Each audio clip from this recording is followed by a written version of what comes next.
Sorry. You're going to edit that, right? Edit that out completely.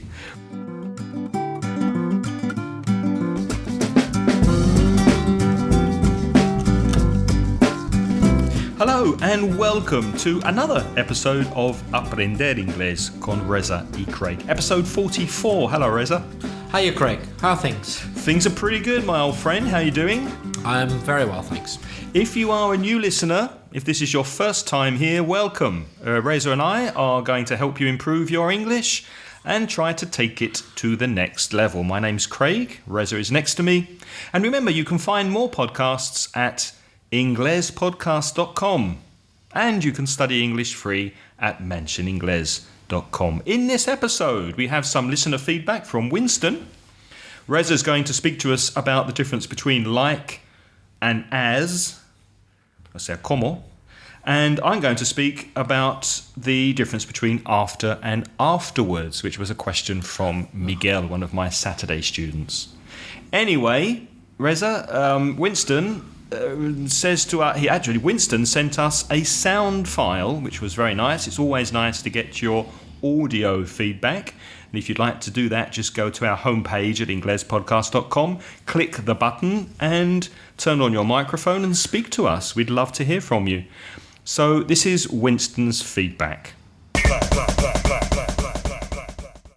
It was very nice to hear you talking about the pronunciation of couldn't. My problem always was, my problem is to hear or to understand with the word can and cannot.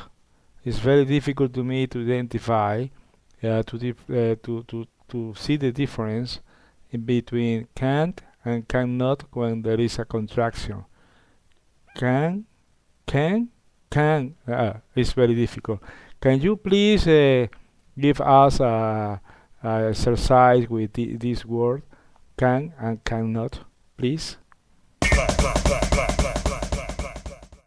So, in answer to Winston, thank you very much for sending that, can and can't. Now, we have spoken about this before, but I can't remember which episode it was, so we'll say the same thing again. It's difficult, isn't it, Reza? It's difficult to hear when it's the positive can and the negative can't, because native speakers don't pronounce the t at the end of can't, which is cannot. So what I suggest is that students focus on the vowel sound. Now, in connected speech, can becomes can, like I can speak English, I can swim, and the negative can't, the vowel sound is longer, it's R, like car or far. So listen, can, can't, or can, can't. I can swim, I can't swim. I can swim, I can't swim. I can swim, positive, I can't swim, negative. So you don't really hear the t sound very often, but you do hear, usually, the difference in the vowel sound. The negative vowel sound is longer. Let me read some examples, Reza, and you tell me if it's can or can't, if it's positive or negative. But leave a second for our listeners to also try to guess. Okay. So here's number one. I can't understand the difference. Negative. Correct. I can't understand the difference. Number two. I can meet you for a beer after work. Positive. Correct. I can meet you. I can meet you. I can meet you. I can meet you for a beer after work. Number three. I can lend you that money you asked for. Positive. Yes. Are you finding this difficult? Can you then? No, not really. Because you're a native speaker and you're used to it, yeah. Yeah. I can lend you is positive. I can lend you. Number four. I can't have lunch on Saturday. Negative. Yes, I can't. It's a longer vowel sound. I can't have lunch on Saturday. Next, I can understand why he left her. Positive. Yes. I can understand. I can understand. Positive. Number 6. Can you come for lunch tomorrow? It's a positive question. It's a positive question. You weren't fooled by the question. Can you come? Can you come? And the last one. John can't, but Michelle can come. First one negative, second one positive. Correct. John can't, negative, but Michelle can come. Michelle can come. Michelle can come. Okay. So try to remember, Winston, to focus on the vowel sound, not the t on can't. And I would say another thing.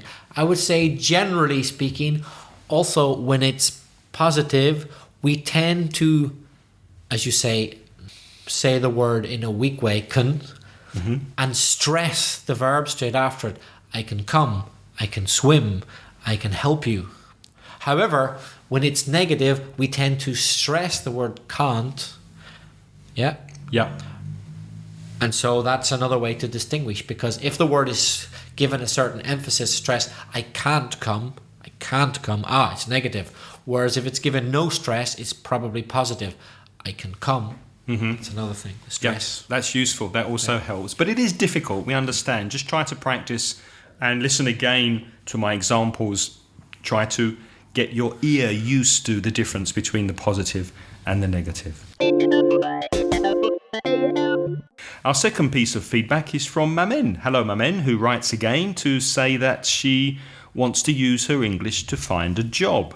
And I hope, Mamen, you heard our last episode in which we spoke about work-related vocabulary and job interviews.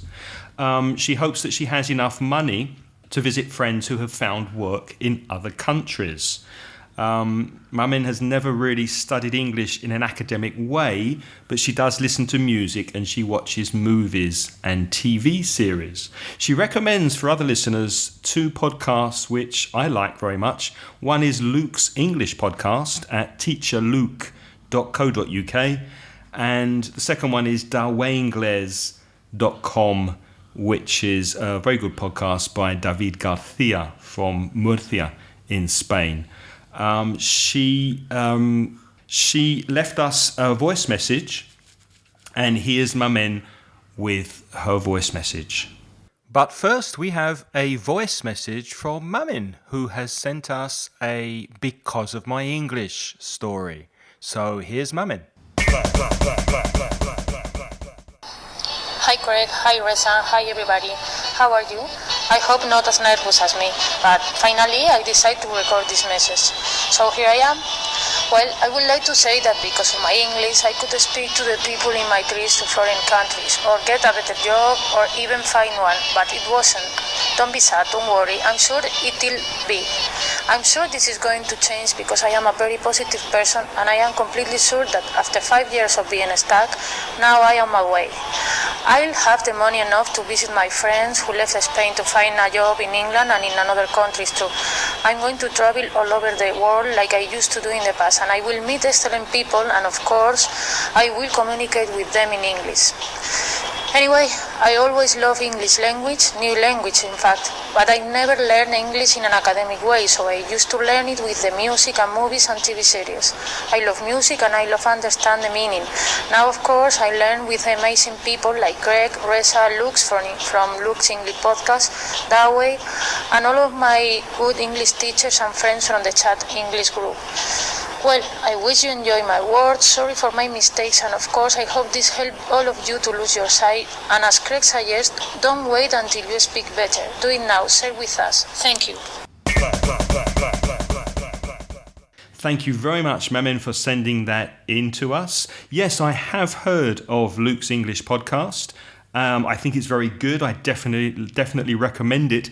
But I hadn't listened to it too much in the past. I am hoping to get in touch with Luke and maybe ask him on the show for an interview in the near future.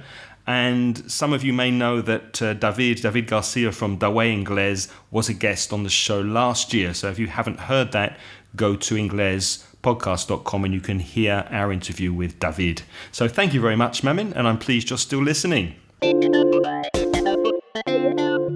Grammar.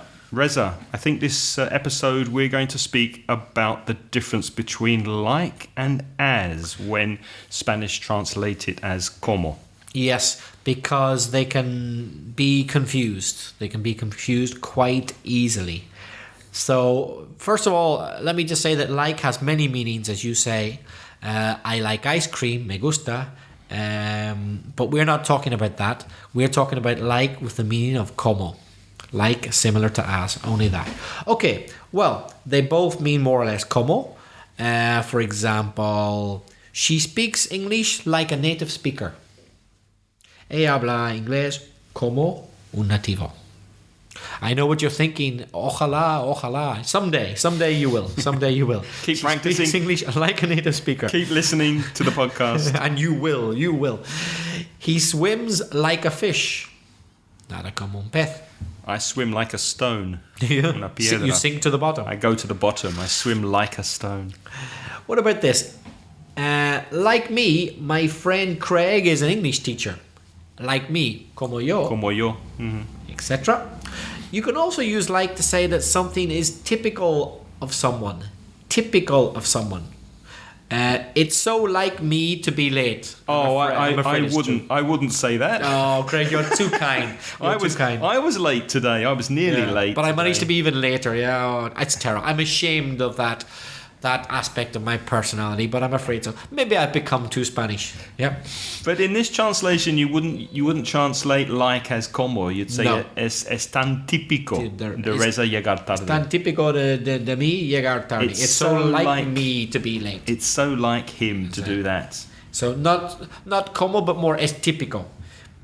Or it's just like me to forget about a meeting, or it's just like me to forget the person's name. Yeah.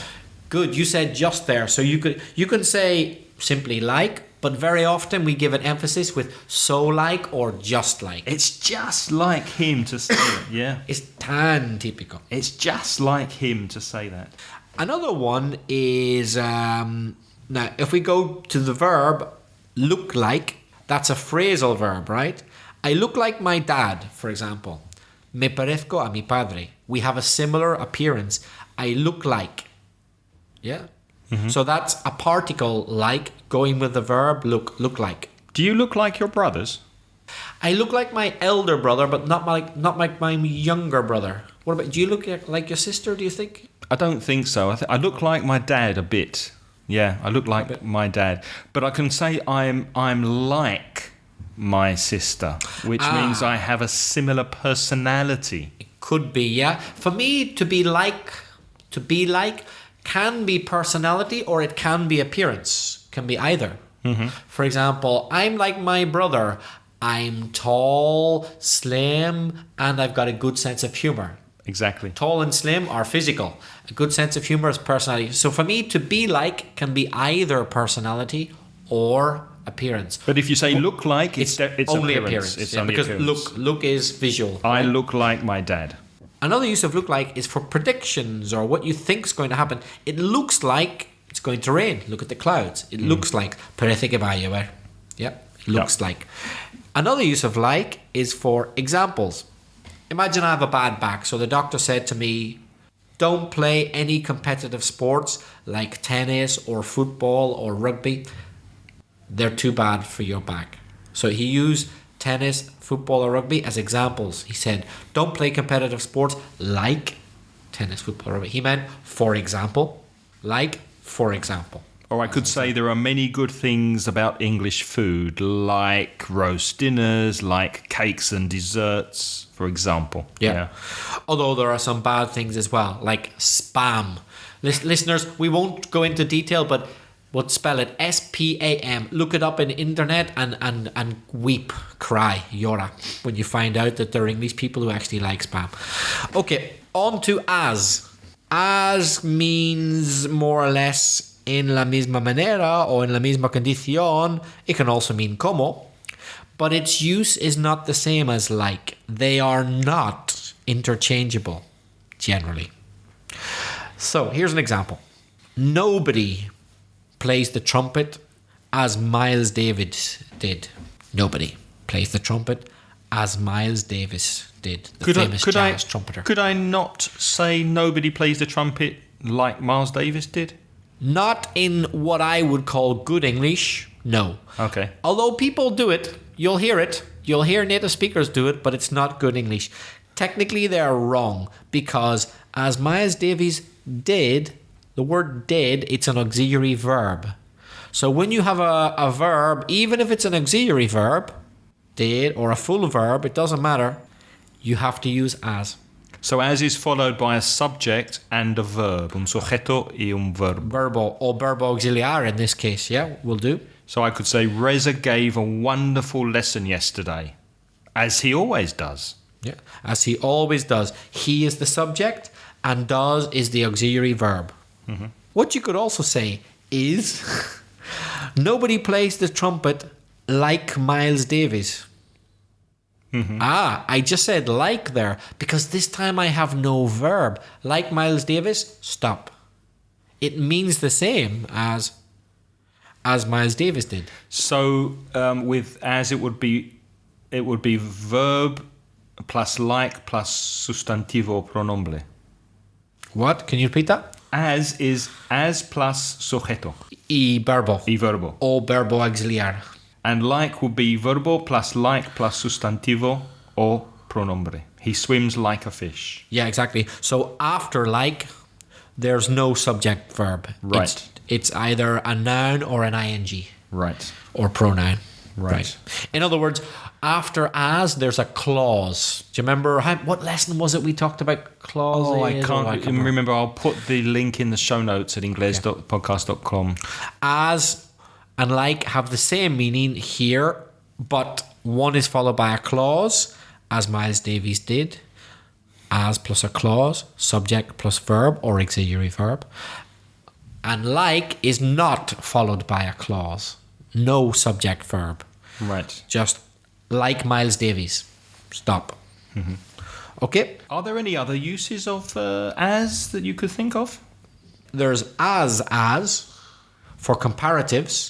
Comparatives, of course. Yeah. For example, Craig's poor and I'm poor. Of course, we're English teachers and podcasters. He's as poor as I am.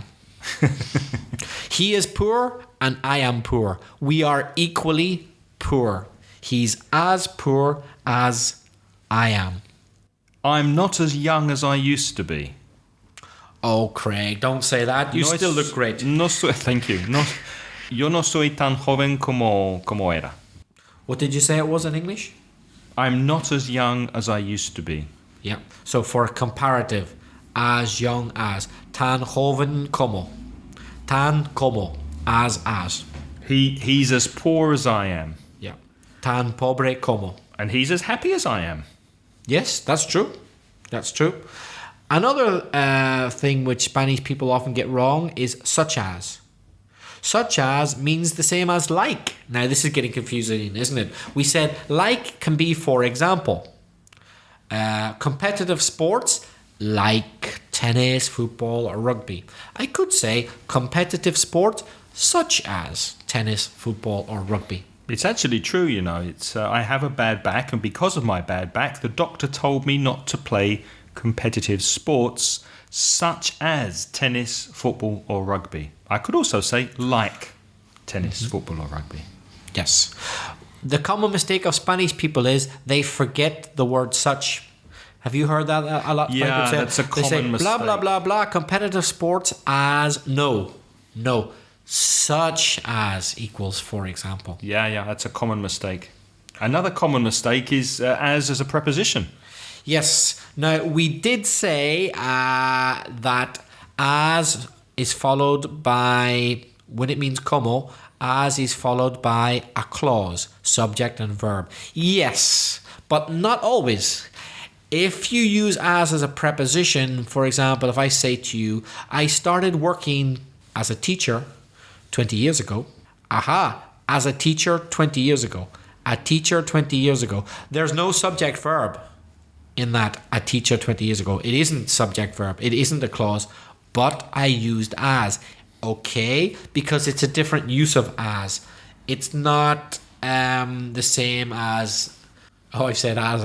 It's not similar to... I'm confusing you by saying as too much. It's not similar to... The same as. It's not similar to when I said before, no one plays the trumpet as Miles Davis did.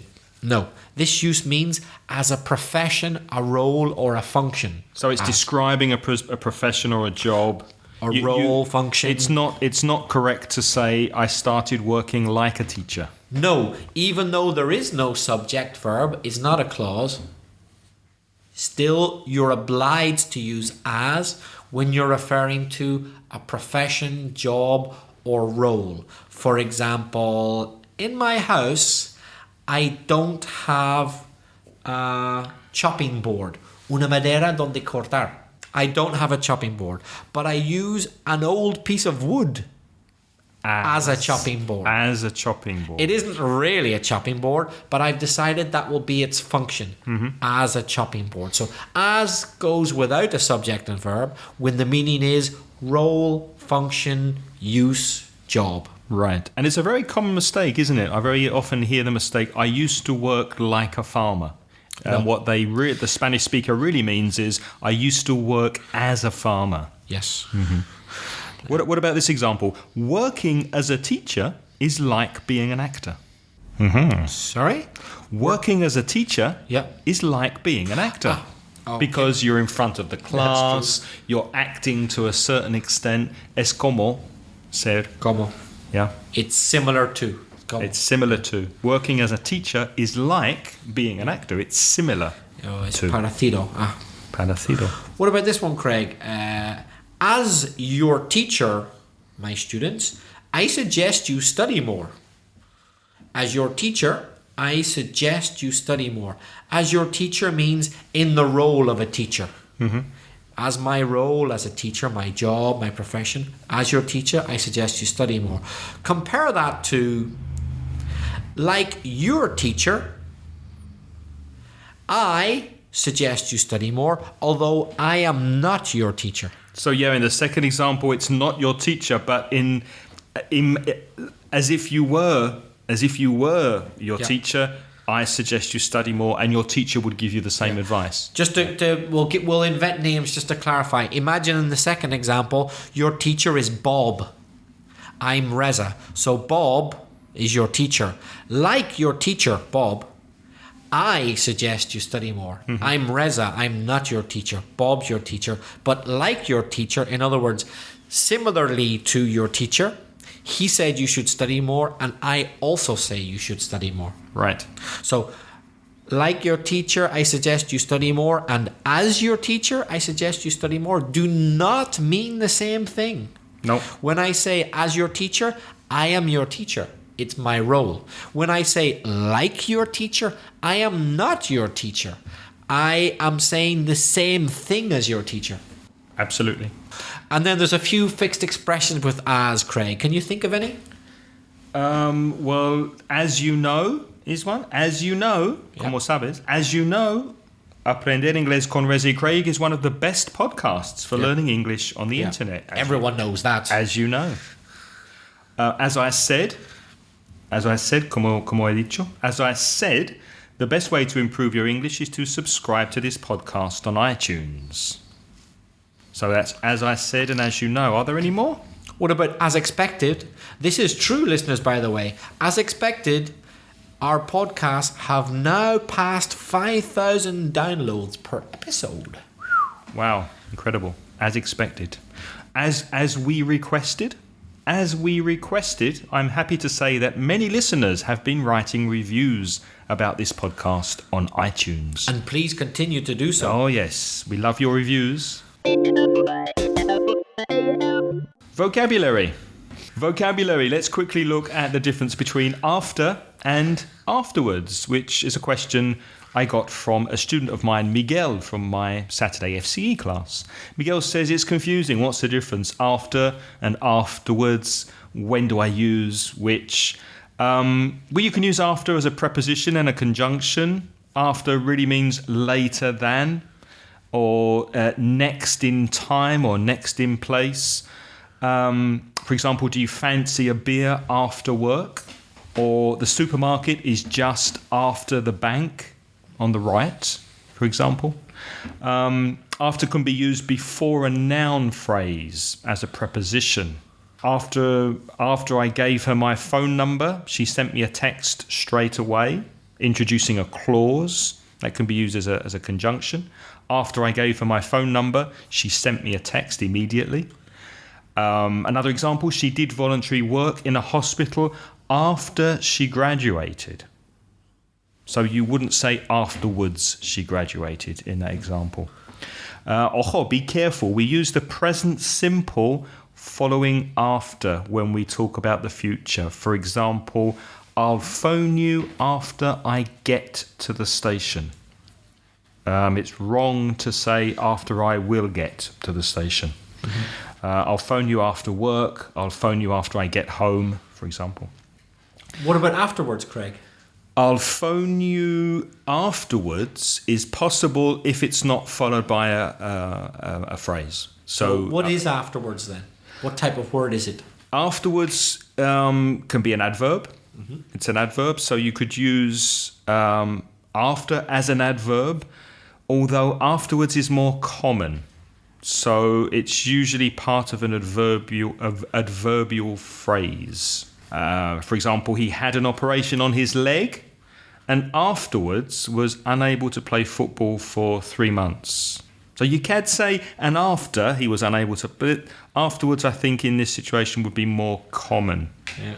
I think to say and after, blah, blah, blah, is technically incorrect, but in modern English, many people do it. Especially in spoken English. Yeah, maybe less in written, but in spoken English, it's you do hear it, yes. Let me give you an example with using both of these. First, I did a teaching course in London, then I taught English in a college in the UK. So with after I did a teaching course in London, I taught English in a college in the UK. That's using after first. I can put after in the middle of the sentence. I can change the order. I taught in a college in the UK after I did a teaching course in London.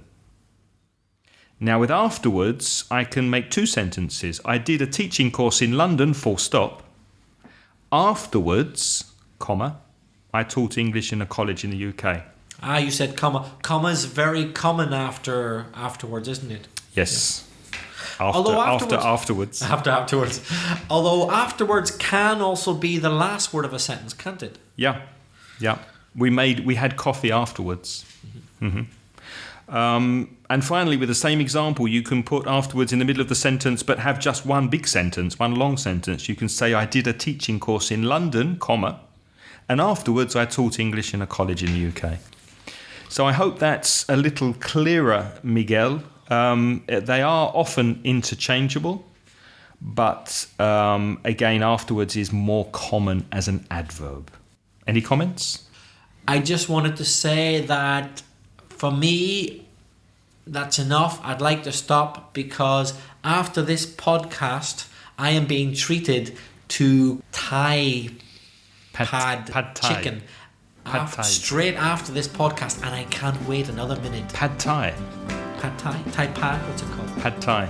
Pad Thai. Yeah, we're going to have Pad Thai afterwards. So we'll let you know. Stop right now. We're both very hungry and we will let you know how it is. I hope it turns out okay. So thank you for listening. Thank you for being with us. Please remember to send in your feedback and your comments. You can send us an email to craig@inglespodcast.com, to reza@belfastreza.com, and remember you can send us a voice message, which we love to get. We love to actually hear your voices. It's much more personal, and you can do that on our webpage at inglespodcast.com and study English free at mansioningles.com, taking your English to the next level. So until next time, it's goodbye from me. And cheerio from me. And it's goodbye from you. Goodbye. The music in this podcast is by Pitts, and the track is called See You Later.